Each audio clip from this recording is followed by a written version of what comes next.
Possible representation of more than one buyer or seller, disclosure and consent, C.A.R form PRBS. This disclosure informs buyers and sellers about the broker's ability to represent multiple clients at the same time, including both buyers and sellers, and what that means for them. All right, let's break it down. I highly recommend that you read everything in detail. What I'm going to be doing is giving you a summary of the forms, but I do recommend that you read them in detail. Multiple buyers.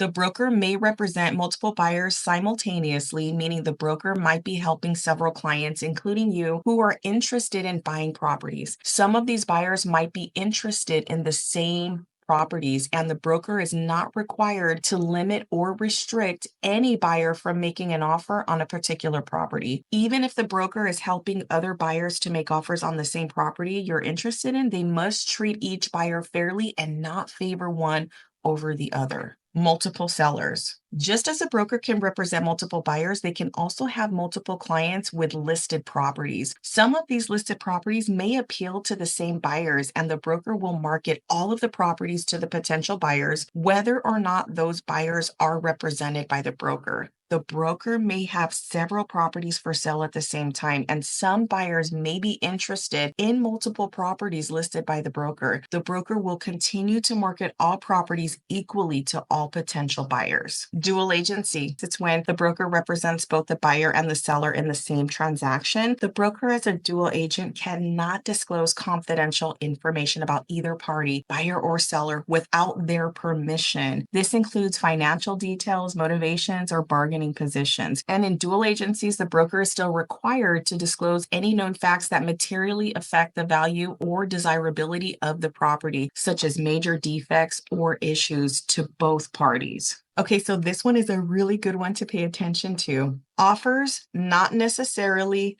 confidential. Okay. So buyers should be aware that offers are not automatically confidential unless there is a signed written agreement by all parties agreeing to confidentiality. By all parties, keywords. Let me show you what that form looks like. This is the form right here, Confidentiality and Non-Disclosure Agreement, C.A.R form CND. Kind of reminds me of a NDA, right? When celebrities sign something like this, all parties have to agree. So look at right here, seller or buyer's name, and you select what you want to be confidential. Do you want the offering price for the property to be confidential? Do you want the offered terms for the property to be confidential? What else? Is there anything else from the offer that you want to be confidential?